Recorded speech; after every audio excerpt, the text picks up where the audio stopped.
For advertisements, please contact 8125893028.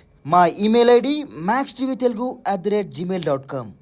అమ్మ, షిరిడి సాయిబాబా అంటే అందరికీ చాలా ఇష్టమైన దైవం. ప్రాణం. షిరిడి సాయిబాబా గురించి మీ మాటల్లో సాయిబాబా డివోటీగా మీ మాటల్లో విందాం అనుకుంటున్నాము. తప్పకుండా. షిరిడి బాబా అంటే నిజంగా నా ఊపిరే బాబా. బాబా అనేటప్పటికి అన్నిటికీ సాయిరామ్ సాయిరామ్ సాయిరామ్ అంటూ ఉంటూ ఉంటాను. కానీ నా మాటలో చెప్పాలంటే సాయి అంటే ఓయి అని పలికే ప్రత్యక్ష దైవం సాయి. సాయిబాబా భక్తులకి సాయిబాబా కల్లో కూడా కనిపిస్తుంటాడు అంటారు కదమ్మా. చాలా మంది చెప్పిన మాట ఇది. ఎందుకంటే పర్సనల్ గా నాకు కూడా సాయిబాబా అవునమ్మా. 3-4 సార్లు కల్లో వచ్చాడు, అందుకని కరెక్ట్, మంచి మాట. ఎందుకంటే ఆయన బాబా ఎక్కడున్నా కూడా బిడ్డలను ఆదుకోవడానికే చూస్తారే కానీ ఆయనంటూ ఏమన్నా కిరీటాలు పెట్టుకున్నాడా, పట్టు వస్త్రాలు కట్టుకున్నారా? ఆయనంటూ ఆయన ఎప్పుడూ సుఖపడలేదు. అందరి కోసం ఆధారపడ్డారు, అందరి కోసం ప్రాధేయపడ్డారు. తన ఆరోగ్యము, తను అవతల వాళ్ళ అనారోగ్యం ఉన్నా కూడా ఆ అనారోగ్యాన్ని తను తీసుకొని తను క్షీణించిపోయారే తప్పనించి అందరూ బాగుండాలనే ఆలోచించారు. అలాంటి బాబాని ఏమని కొలవాలో నాకు నిజంగా ఆయన సర్వం నాకు సాయిరామే. సాయిరామ్ అనుకుంటే ఏది ఆలోచించినా కూడా వెంటనే మీరు అన్నట్టు ఆ రాత్రి కల్లోకి వచ్చేసి ఎవరో ఒక చిన్న బాలుడిగానో ఒక పెద్ద ముసలతని ఎవరో ఒక వచ్చి తాను చేస్తుంటారు. ఒక చిన్న ఇన్సిడెంట్ చెప్తాను. నేను అప్పుడు 50 year old చిన్న పిల్లలు. అప్పుడు ఫస్ట్ క్లాస్ సెకండ్ క్లాస్ చదువుతున్నా. అప్పుడు మా నాన్నగారు మిలియన్ మార్కెట్ డైరెక్టర్ గారు బాంబేలో ఉన్నారు. బాంబే నుంచి ఇంకా కొన్ని రోజుల తర్వాత మా నాన్నగారు వచ్చారు. అంటే ఒక బాంబేకి వెళ్ళినప్పుడు ఒక వీక్ డేస్ ఉంటారు. వచ్చారు. వచ్చిన తర్వాత ఆ రోజు మస్క్గా చీకటిగా ఉంది. ఇంట్లో ఒక వర్షం వస్తుంది, కరెంట్ పోయేటట్టు గొప్పు అంటుంది. మదర్ ఏం చేశారంటే కొంత హోంవర్క్ ఆపెట్టేయండి, మీరు తొందరగా భోజనం చేసి హోంవర్క్ చేసుకుంటూ తర్వాత పడుకుందాం అనేసి అన్నారు. నాన్నగారు కూడా వచ్చున్నారు కాబట్టి అందరం కూర్చొని భోజనాలు చేసేసాం. 7 o'clock అంతా మేము భోజనం చేశాక అప్పుడు నేను మొన్న చెప్పాను, ఒక గుడికి ప్రారంభోత్సవం చేయడానికి వెళ్ళినప్పుడు ఒక ఆవిడ, నల్లట ఆవిడ, నాగమ్మ ఆవిడ పేరు, తలుపు కొట్టి మీ ఇంట్లో పని మనిషి లేదన్నారు కదా, వచ్చాను నేను అనేసి. అంటే నిజంగా మా ఇంట్లో పని మనిషి లేదు. అమ్మమ్మ కూడా ఊరు వెళ్ళింది ప్రాపర్టీస్ ఏదో చూడడానికి.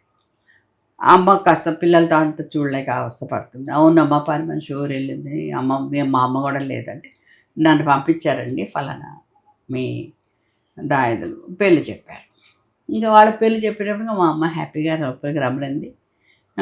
ఏం వంట చేయాలంటే లేదు, ఇప్పుడు భోజనాలు చేసేసాం అందరం, నిన్ను కూడా పెట్టుకొని తినేసేసేయి అనేసేసాం. సరే పడుకున్న తర్వాత మా నాన్నగారు బాంబే నుంచి వస్తూ ఒక చిన్న ఫోటో తీసుకొచ్చారు. ఆ ఫోటోలో ఒక రాయి మీద, బండం మీద బాబా కూర్చొని అలా ఉన్నారు. కూర్చొని కింద ఒక కుక్క ఇలా మోర పైకెత్తి ఇలా చూస్తుంది, ఫేస్ పైకెత్తి బాబాని. మా అమ్మ చూసి, భగవంతుడు అంటే నగలు నాట్యాలు ఇవన్నీ వేసుకొని పట్టు వస్త్రాలు అన్నీ ఉంటాయి, ఎవరో ఇట్లా ఫకీర్ లాగా ఉంటారు, ఇటన్నీ తీసుకొని లేదు, అక్కడ మార్వాడీస్ కూడా చాలా పూజిస్తున్నారు ఇతన్ని అనేసి, షిరిడిలో ఉంటారట అనేసేసి అన్నారు. మా అమ్మ ఇట్లాంటివన్నీ తెచ్చి పెట్టద్దంటే దేవుడి గదులలో మంచిది కాదు అనేసి మా మదర్ చెప్పారు. అంటే మాకంటే వెంకటేశ్వర స్వామి అన్ని నగలు అలంకరించి అవన్నీ బాగా చూసుంటాం. ఇలా ఇది చూడు అది చూడు బాబు. అందువల్ల ఎవరో కూడా పెద్ద ఆసక్తితో వెళ్ళలేదు. రాజుగారు ఏదో చెప్తూ ఉన్నారు. ఇంకా మా నాన్నగారు లేచి మా దేవుని గది ఉంది కాబట్టి ఈ దేవుని గదిలో ఒక మేకుంటే తగిలిచ్చారు. ఆడ పనమ్మాయి ఆ వచ్చిన నాగమ్మ అనేది అమ్మ పక్కన పడుకోంది. నైట్ 1 గంట దాటింది. ఎవరు అరుస్తూ కేకలేసేస్తూ నన్ను కొట్టదు అనేసి మన వీధి గుమ్మం వైపు వెళ్ళిపోతుంది. అంటే పెద్ద లోగిలి కదండి, ఎంత బెడ్స్ అన్నీ వేస్తున్నారు. అందరూ లేచి ఇలా కూర్చోవడం, అలా నడుచుకుంటూ వెళ్ళిపోతుంది. అంటే నడుచుకుంటూ కాదు, కుక్క ఇరిగి నడువులు ఇరిగిపోయిన కుక్క దిక్కుంటూ వెళ్ళిపోయినట్టు వెళ్ళిపోతుంది. మా అమ్మ ఏమైంది చెప్పు అంటుంది. సరిగ్గా మా దేవుని గది దగ్గరకు వచ్చేటప్పటికి ఇట్లా క్రాస్ చేస్తూ ఈరోజు ముసలాయన నన్ను ప్రేమ మెత్తం తీసుకుని కొట్టేస్తున్నాడమ్మా అనేసేసాను. అప్పుడు కొట్టి అదే ఈ ముసలాడమ్మా కొట్టేస్తున్నాడు నన్ను ప్రేమ మెత్తం తీసుకొని అని అప్పుడు బొడ్లో చిన్న ఇంజక్షన్ బాటిల్ లాంటిది తీసుకొని ఆకుపచ్చది లాంటిది ఏదో ఉంది, ఇది మీకు రైస్ చేసేటప్పుడు కలిపేసి పెట్టమని వేసి పంపించారమ్మా అని విసిరి కొట్టబోయింది. అప్పుడు అమ్మ అన్నారు, వద్దు అది కొట్టదు, ఏదైనా పురుగు గిటు బుట్ట చచ్చిపోతుంది కదా, ఏంటో అది పాయిజన్ లాంటి. మాకైతే తెలియదు, చూస్తున్నాము, కొట్టద్దు అనేసి అమ్మ తీసుకొని పూడ్చిపెట్టేస్తాను నేను అంతే. ఆవిడ అంత నైట్లోనే వర్షం పడుతుంది, నైట్లోనే లేదు వెళ్ళిపోతాను నేను వచ్చిందే దానికోసం వెళ్ళిపోతాను కొడుతున్నాడు. అది చూసాక మా ఇంట్లో ప్రతి థర్స్డే పూజలు ఎంత ఘనంగా చేసేసామంటే అంత ఘనంగా, అంత డ్యూటీ అయిపోయాం అందరం. అప్పటి నుంచి హల్వారు కూడా అనడం చేత కదా సాయిరామ్ అంటే అలవాటు అయిపోయింది. అప్పటి నుంచి ఇప్పటి వరకు కూడా సాయిరామే అంటాం. అందువల్ల మా ఇంట్లో ఏదో ఇప్పటికీ పిల్లలకి ఏదో కొత్త వస్తువు కొన్నా, కొత్త పెన్ను కొన్నా, అమ్మ తస్సరే రోజు వాడతారమ్మా అని దాచుకుంటారు. అంత తస్సరే అంటే అంత ముఖ్యమైన రోజు అయిపోయింది. నిజంగా తెలియని వాళ్ళు ఏమైపోయింది ఏంటో ఇట్లా నైట్ ఇట్లా అయిపోయింది అనుకుంటారే, కానీ ఆ అస్సలు పాయింట్ చూడు, అదొక ఆయన పేరు మెత్తం కొట్టడం, అబ్బా కొట్టదు అనేసి ఎవరు మనకు కనపడతలేదు, అలా ఏడ్చుకుంటూ వెళ్ళిపోయి. అప్పటి నుంచి మాకు ఒక భక్తి నమ్మకం. అప్పుడు వెళ్ళిపోయిన తర్వాత ఇంకా వాళ్ళంతా దాయాదులు కాబట్టి వీళ్ళంతా పెద్దరాని చిన్న బిడ్డలు, నాన్నగారు ఒక్కళ్ళే కొడుకు. అందువల్ల అప్పుడు వీళ్ళంతా అంటే వాళ్ళు ప్రాపర్టీస్ కోసం ఏదో సంథింగ్ ఏదో జరిగినట్లుంది, ఏదో కొంత జరిగింది పెద్దవాళ్ళతో అంతా, ఏదో కొంత జరిగింది. అప్పుడు కొంత డివైడ్ అయిపోయారు, విడిపోయారు. మేము కాదు మేము ఇలా చేసింది అనేసి అన్నారు. తర్వాత బయటపడ్డాయిలేండి. దానివల్ల అప్పటి నుంచి ఇంకా భగవంతుడిని బాబానే ఎక్కువ మేము పూజిస్తూ ఉన్నాం. నాన్నగారు కూడా చాలా గుళ్ళు కట్టించారు, బాబా గుళ్ళు. ఎక్కడ ఒక చిన్న ఫోటో పెట్టి ఒక పాక లాంటిది వేస్తుంది, అక్కడ కారు వెళ్తూ ఉండే, అప్పుడు పిబ్బత్ కారు ఉండేది. మా నాన్నగారు వెంటనే ఆపేసేసి గుడికి కావాల్సిన సరంజామా అంతా చేయించేసేసి అక్కడ ఒక మనిషిని పెట్టి చేయించేవాడు. అంటే అలా బాబా డివోటీ ప్రతిదీ చెప్పేవాడు. ప్రతి మెతుకు మనకు బాబా ఇచ్చిన భిక్షేనమ్మ అంటూ ఉండేవాళ్ళు. మాకు నిజమే, మేము కళ్ళారా చూసాం కాబట్టి నిజమే అనిపించింది. అలాగా ఇప్పటికీ సాయిని పూజిస్తూ ఉన్నాం, ఆరాధిస్తున్నాం.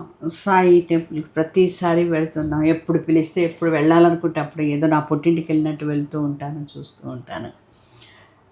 సాయిని నమ్ముకుంటే మాత్రం ఎవరు బాగలేదు, దుఃఖపడుతున్నాం అనేసి అన్నవాళ్ళైతే ఎవరు లేరని అనిపిస్తుంది.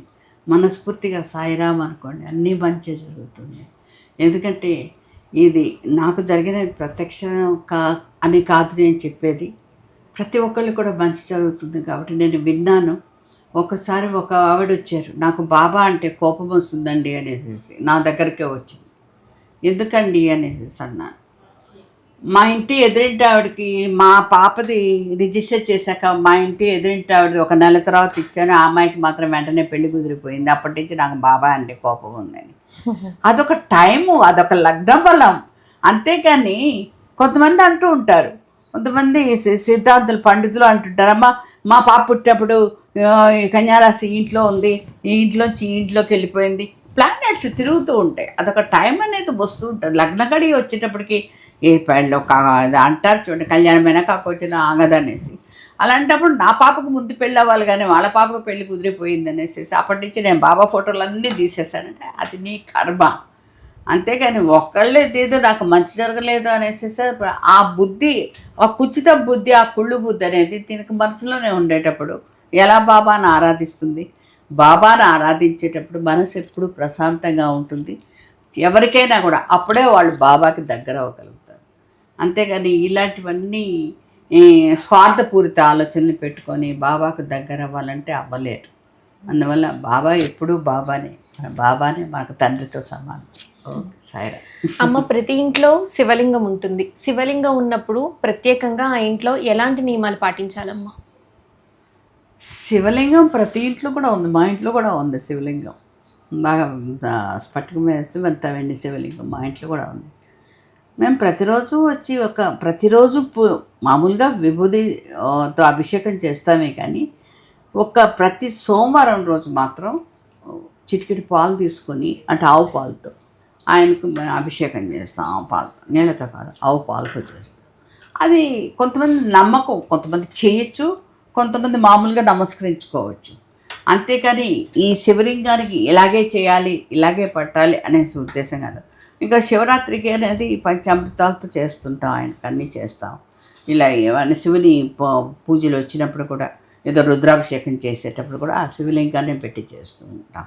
అందువల్ల ఈ దీనిలో శివుడికి రోజు ఇలా నియమనిష్టలతోనే చేయాలి, ఇలా ఉండాలి, ఇప్పుడు అమ్మవారి కంటే ఇలా చేయాలి అనేసి మనం ఇంట్లో కాబట్టి మనం పూజకి గుళ్ళకి వెళ్ళినప్పుడు, పూజకి వెళ్ళినప్పుడు అన్నీ చేస్తుంది.